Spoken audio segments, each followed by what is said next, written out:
So the Reserve Bank's Monetary Policy Committee yesterday announced its decision to leave the repo rate unchanged at 6.5% and the prime lending rate at 10.25%. This comes after a repo rate cut by 25 basis points in July from 6.75%. Reserve Bank Governor Lesetja Kganyago made the announcement in Pretoria yesterday. Joining us to unpack the announcement and a few other issues revolving around the economy, we've got Dr Chris Harmse, an economist and chief investment officer at Rebalance Fund Managers. Good to have you. Thanks so much for coming in. Thank you, Dan. So I thought that was expected, but not from your side. You were expecting a cut. Yes, I did. Yeah.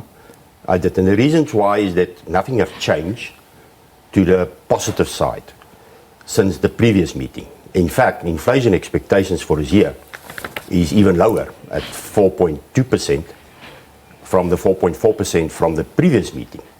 And although the Reserve Bank is worried about the inflation expectations next year at 5% and the year after it on 4.8%, that is higher than their midpoint inflation, nothing has changed. So why didn't they cut?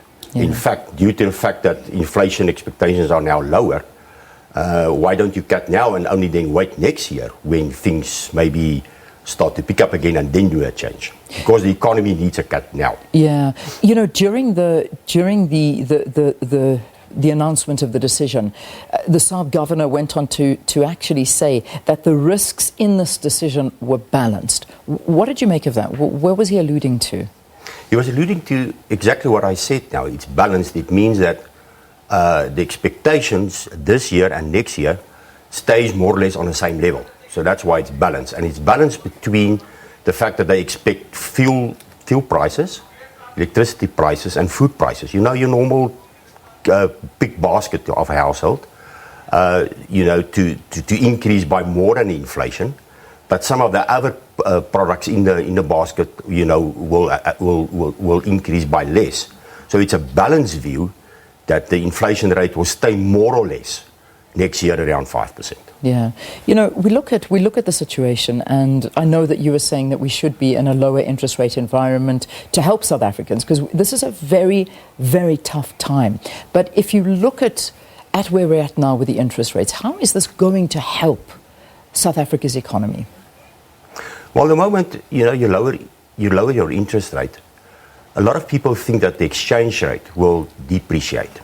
Last time, it proved that it, in fact, appreciated, because it put more confidence in the South African economy. Consumers will have a less tougher time, so that they can spend more. Their debt levels will come down, and as their debt levels come down, they will start to spend more.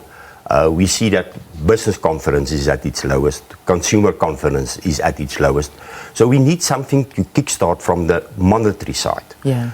In the economy, and it's proven that it also would bring some more surety from the rest of the world, so that we can boost foreign investment confidence in South Africa. And I'm also sure that it will help economic growth to start to pick up, so that the foreign investment rating agencies will get more confidence into South Africa. So you see, it's a multiplier accelerating effect once you lower interest rates, because interest rates are one of the most key economic indicators in any economy. The biggest issue with South Africa is the lack of growth. And this is what we've been talking to for so long. And we're just not seeing growth in the economy, which in turn results in a lack of jobs, which in turn just really has a massive effect on the economy. What do we do or need to do to stimulate this growth in the country? Sorry, Lang, we need three things. We need a plan for investment. And I know President Ramaphosa will have his investment committee in November. We need something from the government to ensure that they're going to do something about the government's debt and the financing of that debt, and how they're going to handle the state-owned enterprises. We need that, because to bring back confidence from foreign investors into South Africa. And then, of course, we need an environment for businesses to start to invest more. Yeah. We know that a lot of companies on a JSE sits with the highest level of cash ever, but there's no confidence for them to invest, in this economy. And that's why the Minister of Finance Economic Strategy addresses all these things. How are we going to make sure that we get an investment kick into the economy, especially then going towards the sectors that can create jobs, and that is, in most cases, boosting small and medium-sized enterprises. And yet, when you look at the reaction and the response to people, to our finance minister's not mini budget, because I heard yesterday that that's actually been delayed by a week. It's a bit later. Maybe we can talk to that just now. But you alluded to the minister bringing out his financial strategy plan, and yet it wasn't widely welcomed. What did you think of the plan? Well, I think if you look at the history of South Africa since 1996, we had the Growth, Employment and Redistribution Plan. Now, this new strategy is not far away from that original plan that we had.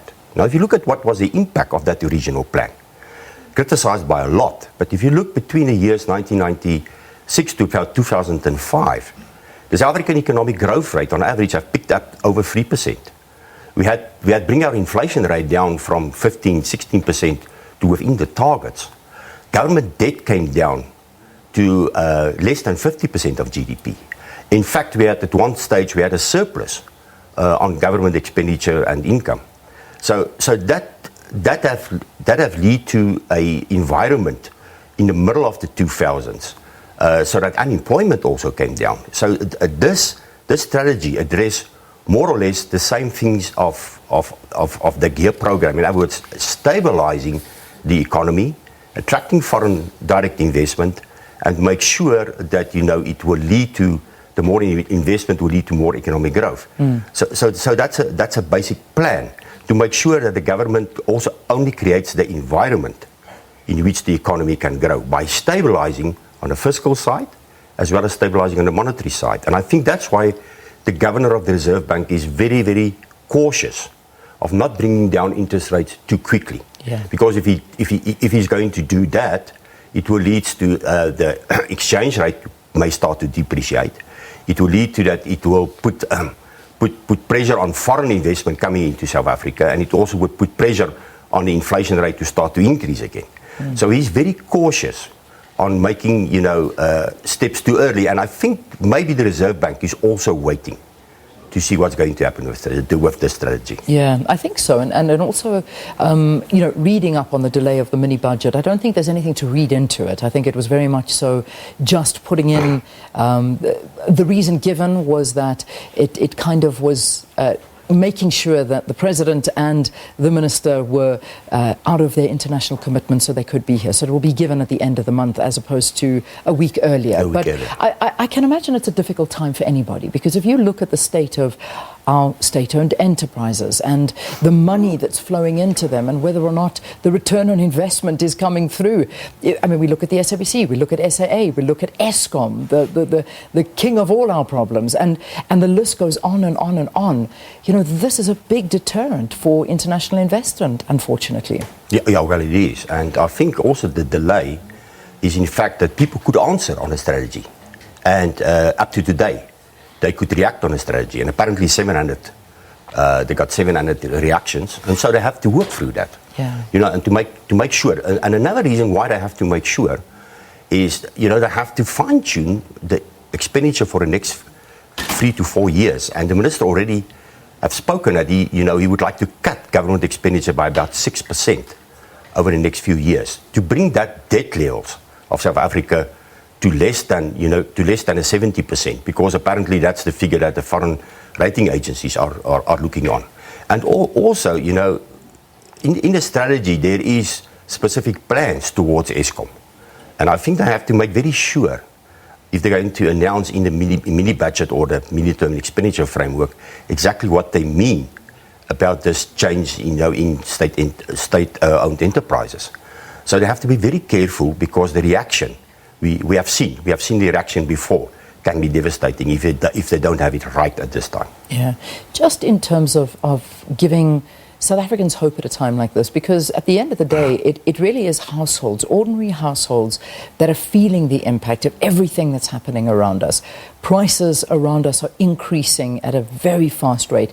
There are no jobs available. people are losing jobs left, right and centre. In fact, we had somebody here which really opened my eyes a lot from the CCMA sitting in this exact chair that you're sitting in and saying that one of the biggest reasons people are coming to the CCMA is because of the fourth industrial revolution and because they are losing jobs due to that, because we are not skilled and equipped to deal with it as a workforce in South Africa. And that really frightened me. But just in general, as a country, do you feel optimistic? Can we ride through the storm? Because everybody's asking that question. Where are we going as a country? Leanne, yes, I'm very optimistic. You know, a few things started to change from the middle of the year. If you look at production that have started to increase, you know, mining production is up now. Very good international commodity prices. They expect that to continue. Oil may even go up, but if you look at gold, platinum, silver, those commodity prices, which is the heart of South Africa's export, I still believe that the US and China will come to an agreement on the trade war, and they will stop this madness, because that definitely also have hurt us. Definitely impacting If you us. look at retail sales, that's starting to pick up, going now over 2%. Yeah. If you look at investment expenditure in the second quarter, that's starting to increase.